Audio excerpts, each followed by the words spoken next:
Warm welcome to all my students.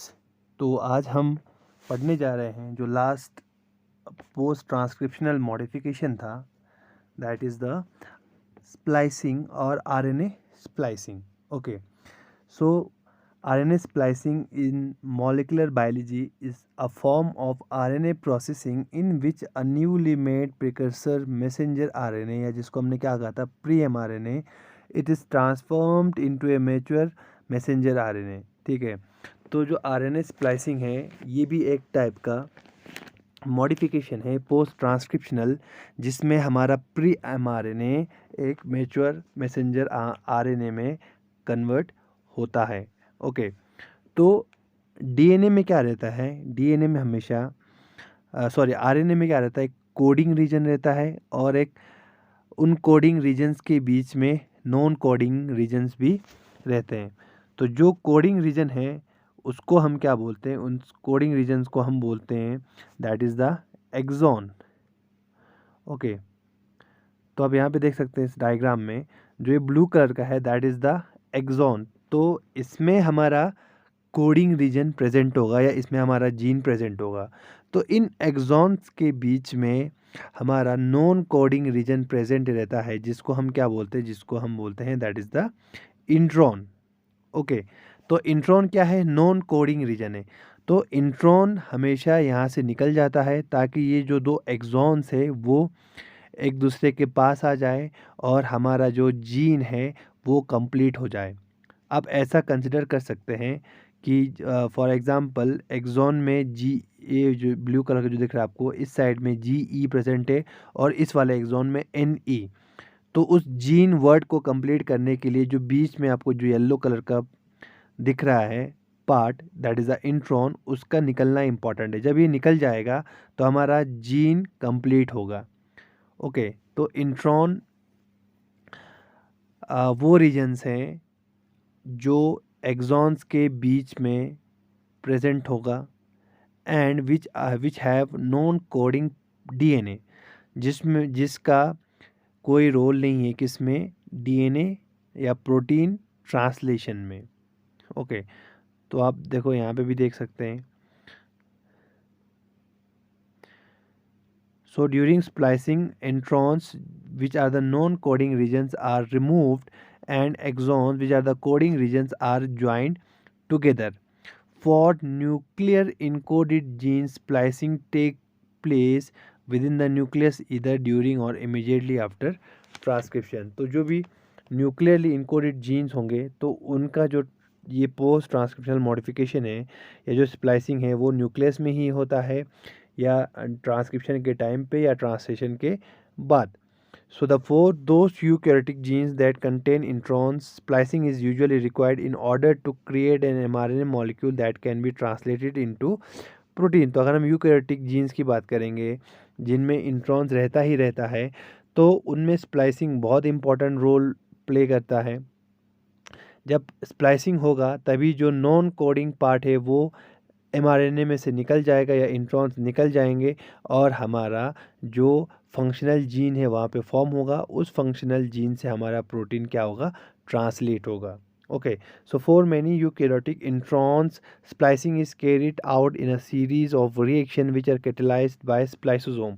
तो अगर हम यूकैरियोटिक इंट्रॉन्स की बात करेंगे या यूकैरियोटिक स्प्लाइसिंग की बात करेंगे तो जो ये स्प्लाइसिंग रिएक्शन है ये कैटेलाइज होता है एक एंजाइम से जिसको हम क्या बोलते हैं, spliceosome, which is made up of ribonucleoprotein. Means उसमें आरएनए भी होगा और प्रोटीन भी होगा, तो हम इसको एक राइबोसोम्स या राइबोजाइम्स भी उसको बोल सकते हैं।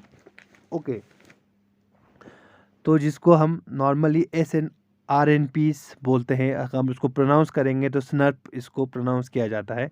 तो स्नर्प वो प्रोटीन्स हैं या वो राइबो प्रोटीन्स हैं जो एक मशीनरी बनाता है जिससे जो इंट्रॉन्स हैं उसको निकाला जाता है जीन में से और एक्सॉन्स को जोड़ा जाता है।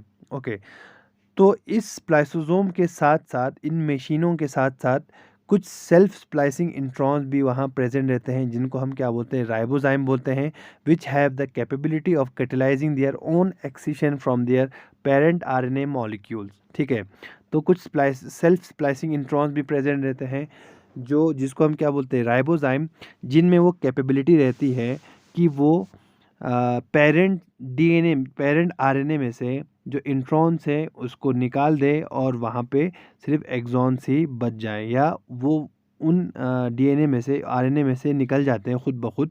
ओके, उनको कोई स्प्लाइसोसोम की ज़रूरत नहीं पड़ती है।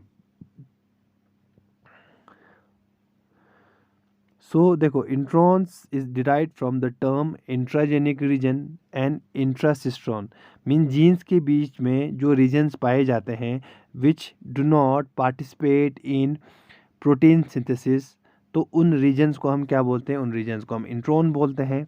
सो ये जो टर्म है वो डिराइव कहाँ से हुआ है, इंट्राजेनिक रीजन से, जो जीन के बीच में जो रीजन है, या इंट्रासिस्ट्रोन हम उसको बोलेंगे। ठीक है, सिस्ट्रॉन्स के बीच में जो रीजन प्रेजेंट होगा उनको हम इंट्रॉन बोलते हैं। ओके, सो या सिंपली हम ऐसा भी बोल सकते हैं, so that is a segment, intron is a segment that is located between two exons of a gene. So the term intron refers to both the DNA sequence within a gene and the corresponding sequence in the unprocessed RNA transcript. तो जो ये sequence है ये DNA में भी present होगा, जब DNA का ट्रांसक्रिप्शन होगा तो वो आरएनए फॉर्म करेगा, तो ये आरएनए में भी प्रेजेंट रहता है और डीएनए में भी प्रेजेंट रहता है। तो डीएनए में जो प्रेजेंट होगा जो पार्ट, उसको भी हम इंट्रॉन बोलेंगे, और वही जो कॉपी आरएनए में फॉर्म होगा तो आरएनए में भी वही पार्ट को हम क्या बोलेंगे, इंट्रॉन बोलेंगे।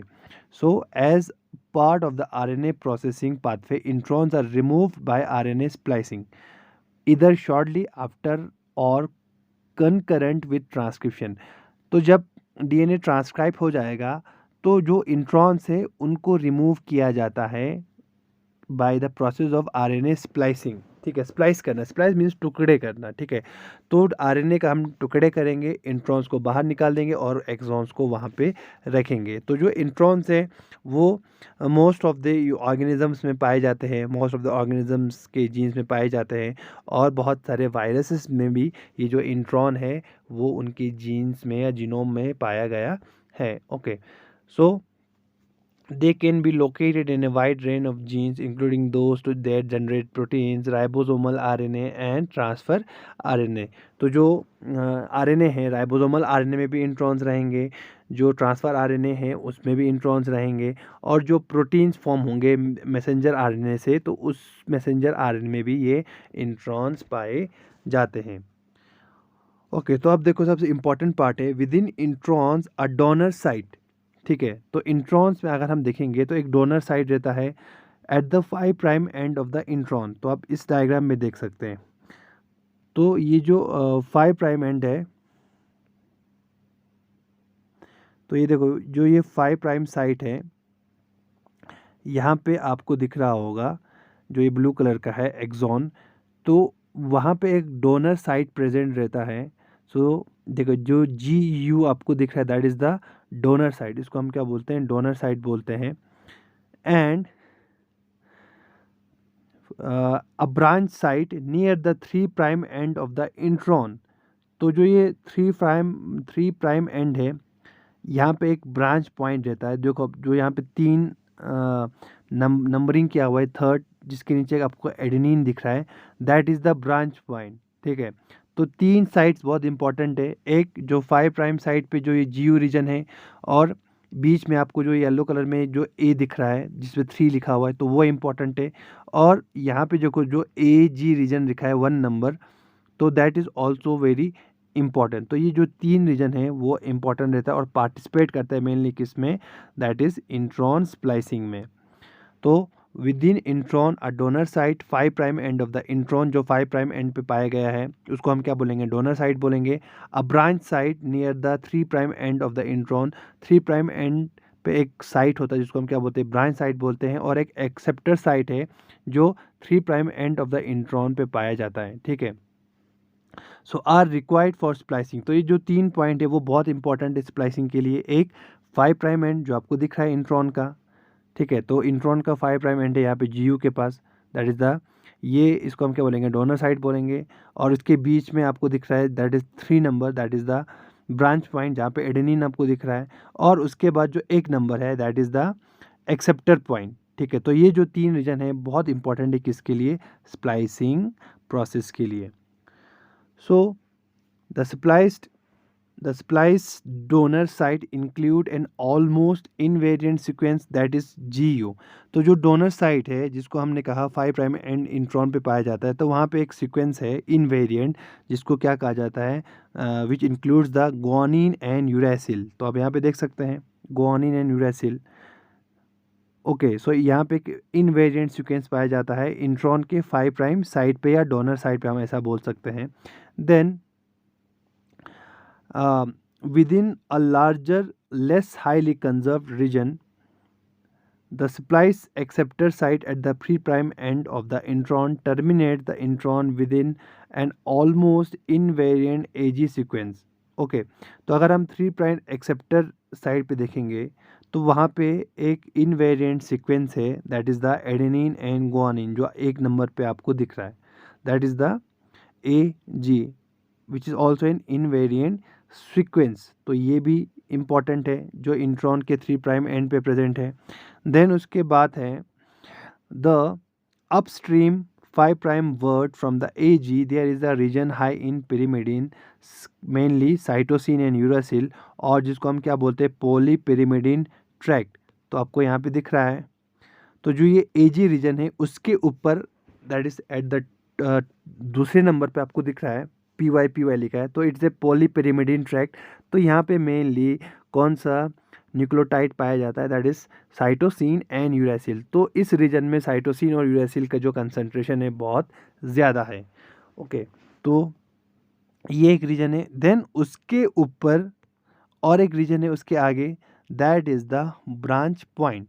ओके, तो यहाँ पे लिखा हुआ है देखो, further upstream from the polymerine tract is the branch point which includes an adenine nucleotide involve in lariat formation. तो वहाँ पे एक ब्रांच पॉइंट है दैट इज़ द एडेनिन, 3 नंबर पे दिख रहा है।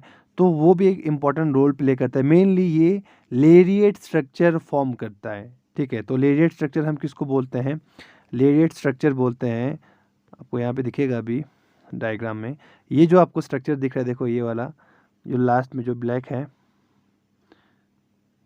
तो ये वाला दिस इज़ द लेरिएट, तो इसको बोलते हैं लेरिएट स्ट्रक्चर। तो इस लेरिएट स्ट्रक्चर फॉर्मेशन में इस एडेनिन का बहुत इंपॉर्टेंट रोल है which is on the branch point. Okay, so it is noted that the specific sequence of intronic splicing elements and the number of nucleotides between the branch point and the nearest 3 prime acceptor site affects splice site selection। तो जो specific sequence है intronic splicing elements में and the number of nucleotides between the branch point and the nearest 3 prime acceptor site affects splicing site selection। तो ये जो दो चीज़ें हैं वो क्या करता है, स्प्लाइसिंग पे इफ़ेक्ट करता है। ओके, स्प्लाइसिंग साइट सिलेक्शन पे इफ़ेक्ट करता है। तो इनका वहाँ पे प्रेजेंट होना बहुत ही इम्पॉर्टेंट है। सो तो आपको इस डायग्राम में दिख रहा है that is the donor site जो यहाँ पे 4 नंबर दिख रहा है जहाँ पे GU पर प्रेजेंट है। उसके बाद एक acceptor site that is present on the 3 prime end of the intron having the AG sequence, invariant AG sequence, and in between there is a branch point which has the nucleotide that is the adenine। Okay, तो अभी हम देखेंगे जो पहला process है जिसके through splicing होती है that is the formation of the spliceosome. ठीक है, तो स्प्लाइसोसोम फॉर्मेशन से कैसे स्प्लाइसिंग होती है तो हम देखेंगे splicing is catalysed by the spliceosome. तो इससे पहले हम देखेंगे कि एक्चुअल में जो स्प्लाइसिंग है वो होता कैसे है, जो मैकेनिज़्म है इसके पीछे। पहले हम मैकेनिज़्म देखेंगे फिर उसके बाद हम प्रोसेस देखेंगे।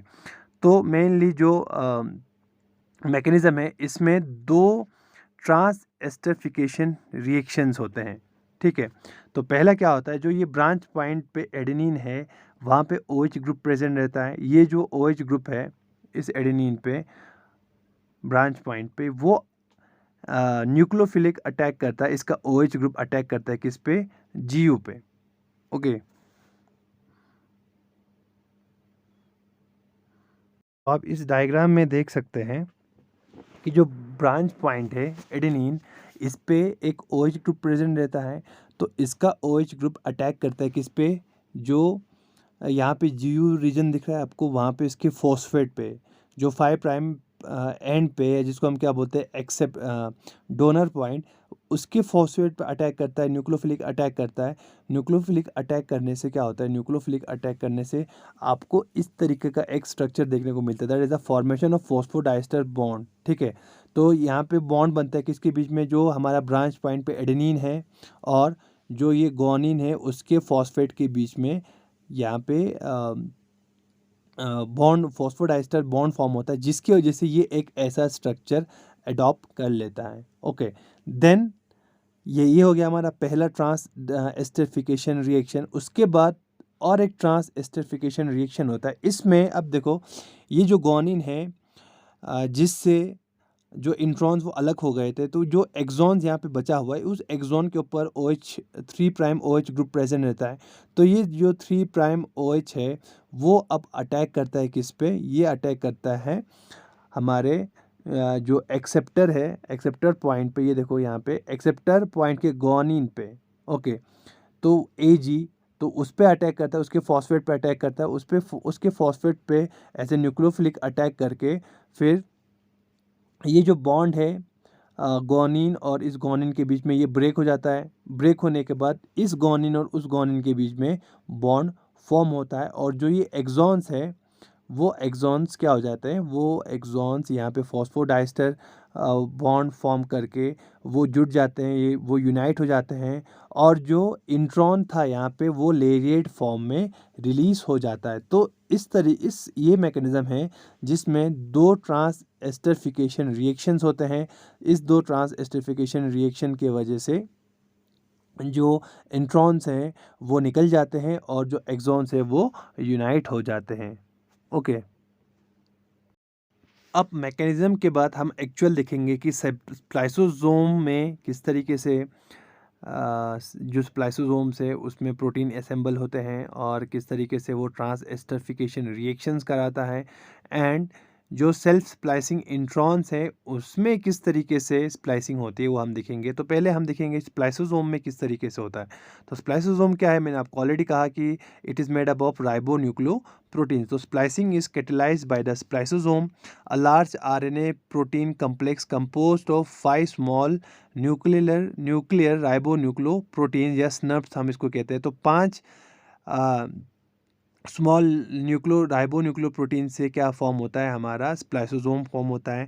एंड उसके साथ साथ कुछ एडिशनल प्रोटीन्स भी वहाँ पे ऐड होते हैं जो इस SNRPs को क्या करते हैं, उसको स्टेबल करते हैं। So assembly and activity of the spliceosome occurs during transcription of the pre mRNA। जब ट्रांसक्रिप्शन हो रहा होता है प्री mRNA का, उस टाइम पे जो असेंबली है और एक्टिविटी है स्प्लाइसोसोम की वो ऑकर होती है।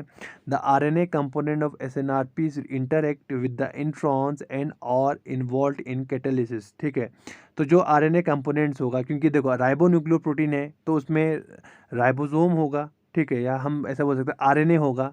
ठीक है, तो वहाँ पे RNA प्रेजेंट है और प्रोटीन भी प्रेजेंट है।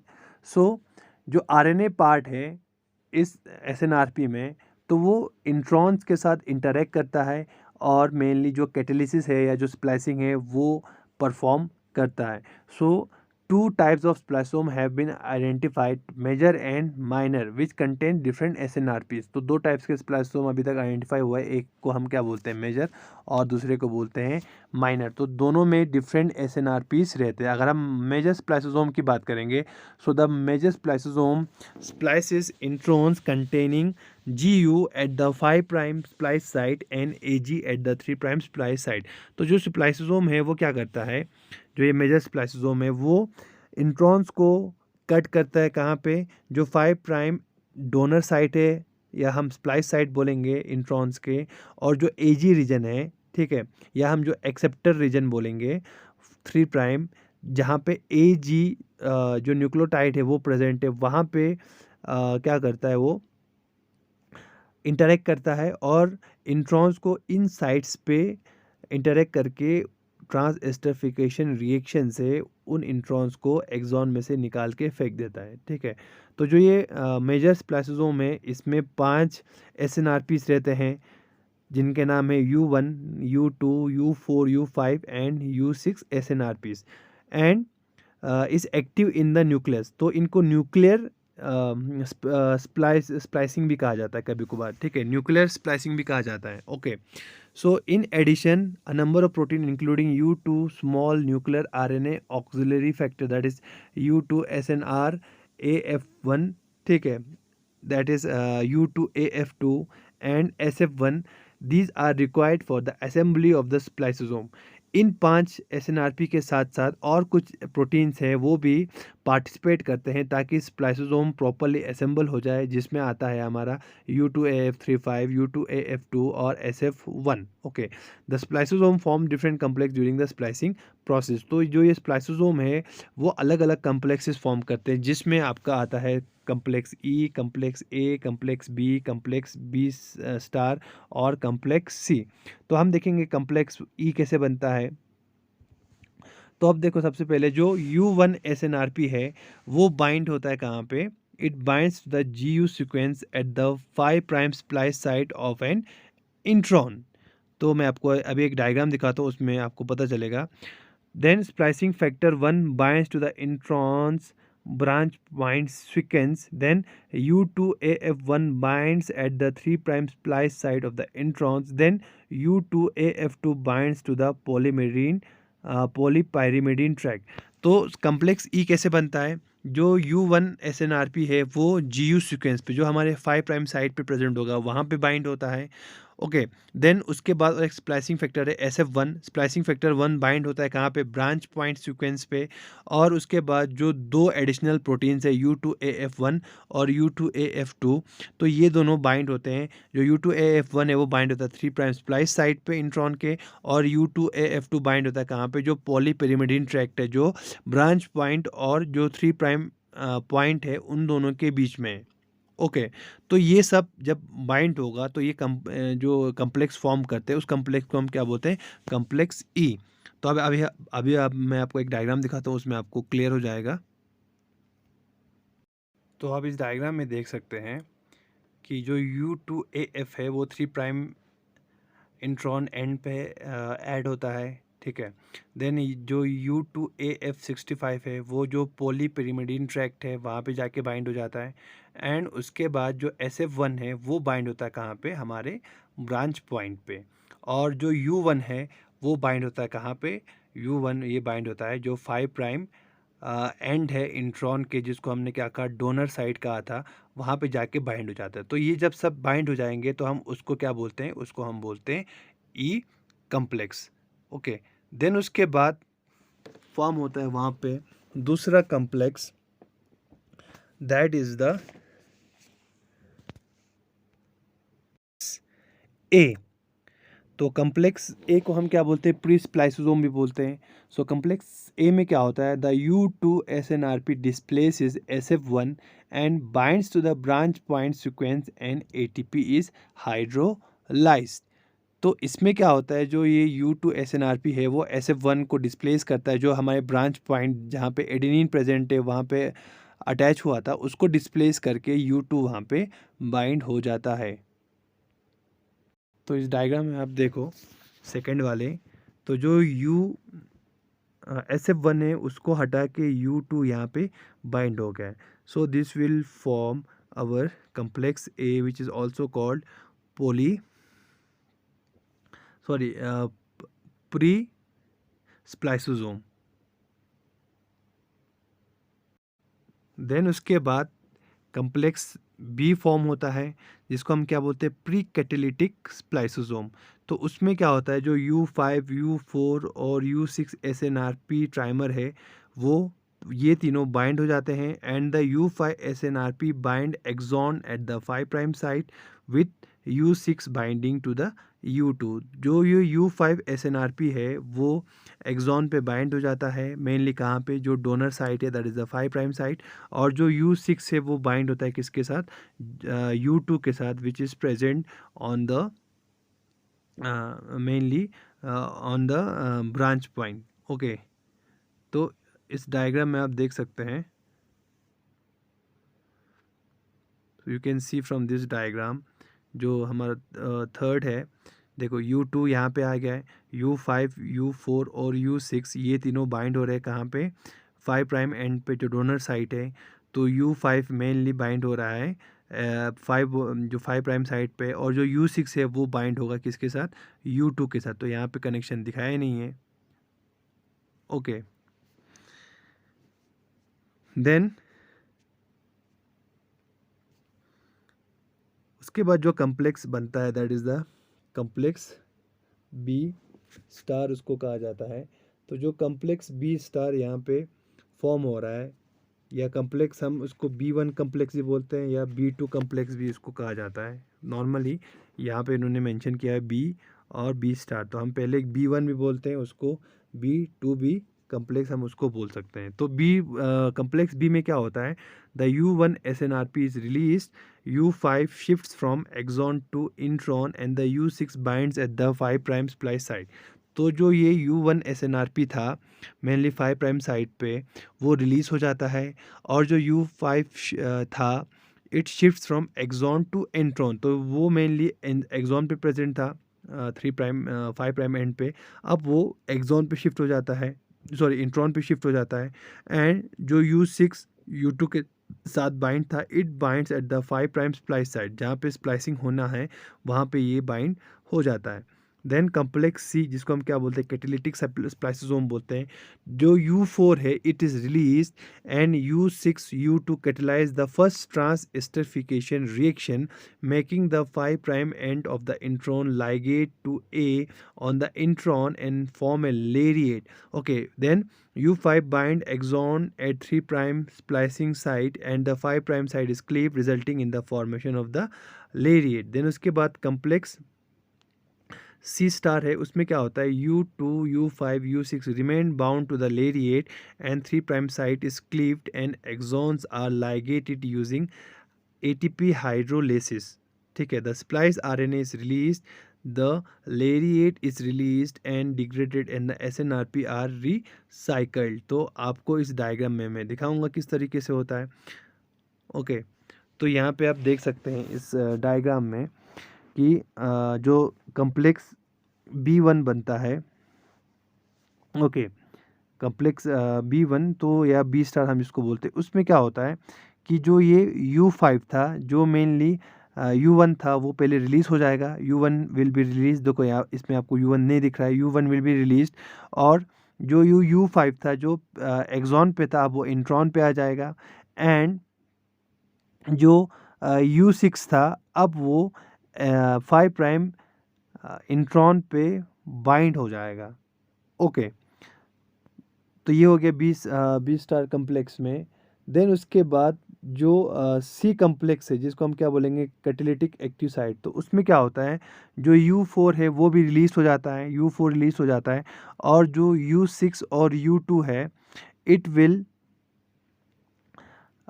causes the trans esterification reaction. तो जो ये U6 और U2 है वो पहला ट्रांस एस्टरिफिकेशन रिएक्शन करता है, और जो 5 प्राइम साइट पे जो डोनर साइट है वहाँ पे इंट्रॉन को क्लीव करता है, क्लीव करने के बाद जो U2 पे ब्रांच पॉइंट था उस ब्रांच पॉइंट पे ये जो 5 प्राइम एंड है इंट्रॉन का वो अटैच हो जाता है, और ये एक लेरिएट स्ट्रक्चर्स यहाँ पे फॉर्म करता है। ओके, तो जिससे क्या हो जाता है, जिससे जो एक्सॉन ए है उसके ऊपर OH group that is the 3 prime OH group वहाँ पे जनरेट हो जाता है।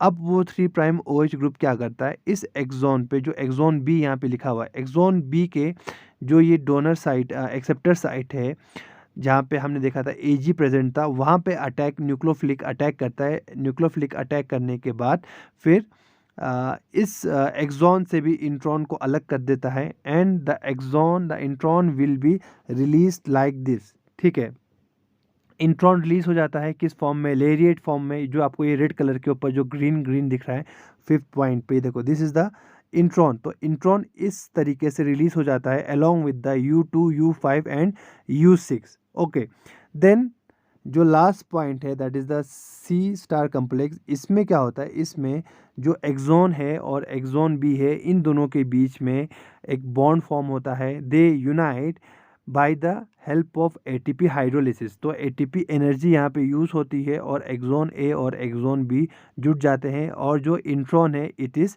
रिलीज। ठीक है, जब इंट्रॉन रिलीज हो जाएगा इन द लेरिएट फॉर्म, देन जो ये U5 U6 U2 है वो भी अलग हो जाएंगे and they are again recycled for again a splicing process.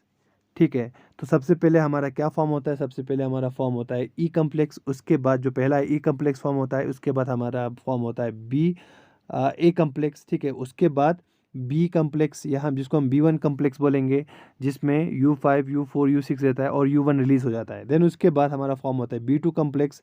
ठीक है, B2 कम्प्लेक्स में क्या होता है, जो U1 है it is release, then the catalytic reaction is triggered by the release of U4 requiring hydrolysis of ATP।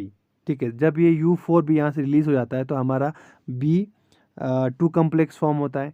Then उसके बाद हमारा C कम्प्लेक्स फॉर्म होता है। C कम्प्लेक्स में क्या होता है, C कम्प्लेक्स में जो ये U5 U6 और U2 है वो ट्रांस एस्टरिफिकेशन रिएक्शन करता है और एक्सॉन से पहला इंट्रॉन निकाल देता है और वो इंट्रॉन जैसे ही निकल गया तो वो जो इंट्रॉन है वो U2 जो ब्रांच पॉइंट है वहाँ पे जो एडेनिन है उसके साथ बॉन्ड फॉर्म करता है। ठीक है, एंड जो नेक्स्ट है that is a C star complex, उसमें क्या होता है, उसमें जो ये U2 है या U5 है वो क्या करता है, वो एक्सॉन जो ए है उसका OH ग्रुप इस पे अटैक करता है एक्सॉन बी पे, एक्सॉन बी के जो यहाँ पे एक्सेप्टर पॉइंट है, एक्सेप्टर पॉइंट पे जो AG रीजन था उस पर अटैक करता है और इसको भी यहाँ से अलग कर देता है इंट्रॉन को। तो इंट्रॉन वहाँ से रिलीज हो जाता है in the form of U2 U5 and U6 along with the lariat intron, और जो एक्सॉन ए और एक्सॉन बी है वो यूनाइट हो जाते हैं by using the energy of ATP hydrolysis and बाद में जो ये U2 U5 U6 है वो फिर से रिसाइकल हो जाते हैं ताकि फिर से वो स्प्लाइसिंग जो प्रोसेस है वो कर सके। ओके, तो यहाँ पे आप देख सकते हैं इसमें क्या लिखा हुआ है, सी पॉइंट में देखो U4 is release, U6 U2 catalyse trans esterification making the 5 prime end of the intron ligate to A on the intron and form a lariat. Then U5 binds exon at the 3 prime splice site and the 3 prime site is cleaved resulting in the formation of the lariat. Okay, so complex C post spliceosomal complex U2 U5 U6 remain bound to the lariat and the 3 prime site is cleaved and exons are ligated using the ATP hydrolysis. The spliced RNA is released, the lariat is released and the degraded and the SNRPs are recycled. Okay, then this type of splicing इसको क्या कहा जाता है, canonical splicing कहा जाता है या जिसको हम लेरिएट पाथवे स्प्लाइसिंग भी कहा जाता है, which accounts for more than 99% of the splicing. तो जो 99% ऑफ स्प्लाइसिंग होता है तो वो स्प्लाइसिंग किस तरीके का होता है, कैनोनिकल स्प्लाइसिंग होता है। ठीक है, so by contrast when the intron flanking sequences do not follow the GU-AG rule, non canonical splicing is said to occur. ठीक है, जब ये GU-AG रूल जो फॉलो नहीं करेगा तो उस तरीके से अगर स्प्लाइसिंग नहीं हो रहा है GU-AG रूल के हिसाब से तो उन स्प्लाइसिंग को हम क्या बोलते हैं, नॉन कैनोनिकल स्प्लाइसिंग बोलते हैं। ओके, तो ये था हमारा मेजर स्प्लाइसोसोम। उसके बाद कुछ माइनर स्प्लाइसोसोम आता है, तो माइनर जो स्प्लाइसोसोम है वो same to same major spliceosome की तरह है, बट यहाँ पे जो स्प्लाइसिंग होती है इंट्रॉन्स की वो डिफरेंट तरीके से होती है और वहाँ पे डिफरेंट स्प्लाइस साइट प्रेजेंट रहते हैं, ना कि AG GU की तरह। So while the minor and major spliceosome contain the same U5 SNRP, तो जो U5 SNRP है वो मेजर और माइनर दोनों में सेम रहता है, बट बाकी जो SNRP है U1 U2 U4 U6 जो मेजर स्प्लाइसोसोम में यूज़ होता है वो चेंज हो जाता है किससे, U11 U12 U4 ATAC and U6 ATAC। तो दीज आर द होमोलोगस या analogous to SNRP U1 U2 U4 and U6। Okay, तो ये हो गया जब हम स्प्लाइसोसोम का यूज़ करते हैं। तो जब दूसरा टाइप का स्प्लाइसिंग है जिसको हम सेल्फ स्प्लाइसिंग भी कहते हैं, तो self splicing occurs for rare introns that form a ribozyme performing the function of the spliceosome by RNA alone, ठीक है। तो जो ये सेल्फ स्प्लाइसिंग है, कुछ जो आरएनए रहते हैं वो एंजाइम की तरह काम करते हैं, ठीक है। तो इसीलिए उनको राइबोजाइम भी कहा जाता है और वो सेल्फ स्प्लाइसिंग करते हैं। मीन्स उसको ये जो स्प्लाइसोसोम है, ऐसा जो मशीनरी है उसकी ज़रूरत नहीं पड़ती है। वो अपने आप से ही जो इंट्रॉन्स है वो खुद रिमूव हो जाता है एक्सॉन से। तो उस टाइप के स्प्लाइसिंग को हम क्या बोलते हैं? सेल्फ स्प्लाइसिंग बोलते हैं। So self splicing occurs for rare introns. तो सबके लिए नहीं होता है, कुछ रेयर इंट्रॉन्स रहते हैं, उसमें आपको सेल्फ स्प्लाइसिंग देखने को मिलता है। Performing the function of the spliceosome by RNA alone. तो जो मशीनरी हमने अभी देखा, जो भी प्रोटीन्स वहाँ पे यूनाइट हो रहे थे, तो उन प्रोटीन्स की ज़रूरत नहीं पड़ती है, यहाँ पे खुद ब खुद वो स्प्लाइसिंग करते हैं। तो यहाँ पे 3 टाइप्स के सेल्फ स्प्लाइसिंग इंट्रॉन्स रहते हैं, ग्रुप 1, ग्रुप 2 एंड ग्रुप 3, ठीक है। तो ग्रुप 1 और जो ग्रुप 2 इंट्रॉन्स है, they perform splicing similar to the spliceosome without requiring any protein, ठीक है। तो ये स्प्लाइसोसोम में जिस तरीके से स्प्लाइसिंग होती है उस तरीके से ही यहाँ पे भी स्प्लाइसिंग होती है, बट यहाँ पे किसी प्रोटीन की ज़रूरत नहीं पड़ती है। Okay, so the similarity suggest that group 1 and group 2 introns may be evolutionary related to spliceosome. Self splicing may also be very ancient and may have existed in an RNA world before protein. Okay, तो ये जो similarity रहती है किसमें, group 1 और group 2 introns में, ये एक इवोल्यूशनरी हमें एक हिंट देती है कि ये दोनों क्या है, एक दूसरे से रिलेटेड है। और साथ साथ में ये एक क्लियर इंडिकेशन भी देता है कि जो ये स्प्लाइसिंग है इस टाइप का, वो बहुत एंशियंट है, जब प्रोटीन का फॉर्मेशन हुआ नहीं या प्रोटीन प्रेजेंट भी नहीं था, तब ये जो सेल्फ स्प्लाइसिंग है या स्प्लाइसिंग है इस तरीके से वो किया करते थे। ओके, तो यहाँ पे क्या होता है, जो ग्रुप 1 और ग्रुप 2 है, इनमें ट्रांसएस्टरिफिकेशन रिएक्शंस होते हैं। तो ये जो ट्रांसएस्टरिफिकेशन रिएक्शंस है वो थोड़े से डिफरेंट है। तो ग्रुप 1 में सबसे पहले क्या होता है, जो 3 प्राइम OH है of a free guanine nucleoside or a nucleotide cofactor attacks phosphate at the 5 prime splice site. तो अगर हम डायग्राम के हिसाब से इसको समझने की कोशिश करेंगे तो यहाँ पे आप देख सकते हैं किस तरीके से होता है। तो अब यहाँ पे देखो, जो ग्रुप 1 है, तो इसमें क्या रहता है, एक गुआनिन जो रेजिड्यू है वो प्रेजेंट रहता है। यहाँ पे देखो G, तो ये ग्रुप 1 की हम बात कर रहे हैं। तो ये जो गुआनिन है इट इज़ फ्री, ठीक है। तो ये इंट्रॉन में प्रेजेंट नहीं होता है, बल्कि इंट्रॉन से बाहर प्रेजेंट रहता है, या फ्री हम इसको गुआनिसिन बोलते हैं, या गुआनिसिन वहाँ पे आता है, या GTP GMP कोई भी मोनोफॉस्फेट या डाईफॉस्फेट वहाँ पे प्रेजेंट होगा। तो उस गुआनिन का जो OH ग्रुप है वो अटैक करता है हमारा जो 5 प्राइम एंड पे जो डोनर साइट है, ठीक है, जहाँ पे हम, जिसको हम क्या बोलते हैं, splicing site, 5 prime splicing site है, वहाँ पे अटैक करता है। वहाँ पे अटैक करता है, ट्रांसएस्टरिफिकेशन रिएक्शन करता है। तो जिससे क्या होगा, तो जो ये AG यहाँ पे प्रेजेंट था या GU प्रेजेंट था, तो G यहाँ से अलग हो जाएगा, और ये जो इंट्रॉन्स है, इंट्रॉन्स और एक्सॉन्स के बीच में जो कनेक्शन था वो टूट जाता है। ओके, एंड जो एक्सॉन्स वहाँ पे बचता है उसके ऊपर एक OH ग्रुप फॉर्म हो जाता है। ओके, तो यहाँ पे सबसे पहले जो गुआनिन का जो गुआनिन के ऊपर जो 3 प्राइम OH ग्रुप है वो अटैक करता है इस 5 प्राइम स्प्लाइसिंग साइट पे, जिससे हमारा एक्सॉन के ऊपर OH ग्रुप फॉर्म हो जाता है, और जो इंट्रॉन्स है वो एक साइड से कट जाता है। उसके बाद जो OH ग्रुप यहाँ पे फॉर्म हुआ 5 प्राइम स्प्लाइसिंग साइड पे, यहाँ पे आप देख सकते हैं, तो वो OH ग्रुप अब अटैक करता है किस पे, जो एक्सेप्टर साइट था, 3 प्राइम स्प्लाइसिंग साइट है, उस पे अटैक करता है, ट्रांसएस्टरिफिकेशन रिएक्शन करता है, जिससे ये जो इंट्रॉन्स है वो दूसरे साइड से भी कट लग जाता है उस पे, या दूसरे साइड से भी वो अलग हो जाता है एक्सॉन से। देन उसके बाद जो 5 प्राइम OH है और जो 3 प्राइम फॉस्फेट ग्रुप है उसके बीच में बॉन्ड फॉर्म होता है, ये दोनों यूनाइट हो जाते हैं, और जो इंट्रॉन्स हैं वो वहाँ से रिलीज हो जाते हैं। ओके, और अगर हम ग्रुप 2 सेल्फ स्प्लाइसिंग की बात करेंगे तो यहाँ पे क्या होता है, यहाँ पे देखो जो ब्रांच पॉइंट है एडेनिन, उस पे OH ग्रुप प्रेजेंट रहता है, 2 प्राइम OH ग्रुप। तो जो 2 प्राइम OH ग्रुप है वो अटैक करता है 5 प्राइम स्प्लाइसिंग साइट पे, जिससे क्या होगा, जो ये इंट्रॉन है वो इस साइड से अलग हो जाता है। तो ये जो एडेनिन इस पे अटैक करता है, तो एडेनिन जब उस पे अटैक करेगा तो जो ये इंट्रॉन है वो एडेनिन के साथ बॉन्ड फॉर्म करता है। एडेनिन के साथ जब वो बॉन्ड फॉर्म करेगा तो ऐसे लेरिएट स्ट्रक्चर्स आपको देखने को मिलेगा। देन उसके बाद जो ये OH ग्रुप है जो इस 5 प्राइम एक्सॉन पे फॉर्म हुआ है वो अगेन ट्रांसएस्टरिफिकेशन रिएक्शन करेगा, अटैक करेगा किस पे, जो 3 प्राइम स्प्लाइसिंग साइट है वहाँ पे अटैक करेगा और वहाँ से भी इंट्रॉन को काट देगा। जब इंट्रॉन वहाँ से कट जाएगा तो intron as a lariat structure release होता है और जो एक्सॉन है वो दोनों यहाँ पे कंबाइन हो जाएंगे। तो सिर्फ डिफरेंस क्या है इन दोनों में कि जो सेल ग्रुप 1 है उसमें लेरिएट फॉर्म नहीं होता है, डायरेक्टली लीनियर आपको इंट्रॉन देखने को मिलेगा। बट जो ये ग्रुप सेकंड है इसमें आपको इस तरह का स्ट्रक्चर है, इंट्रॉन इस स्ट्रक्चर में रिलीज होगा। ओके, तो ये एक डिफरेंस है इन दोनों में, दैट इज ग्रुप 1 और ग्रुप सेकेंड में। तो यही इसमें लिखा हुआ है, देखो जो ग्रुप 1 है उसमें क्या होता है, जो एक फ्री गोनोसिन गोनिन न्यूक्लियोसाइड है और वन लोकेटेड इन इंट्रॉन, या तो फ्री गोनिन होगा या इंट्रॉन के अंदर एक अगर कोई गोनिन लोकेट होगा तो वो भी यूज़ होता है।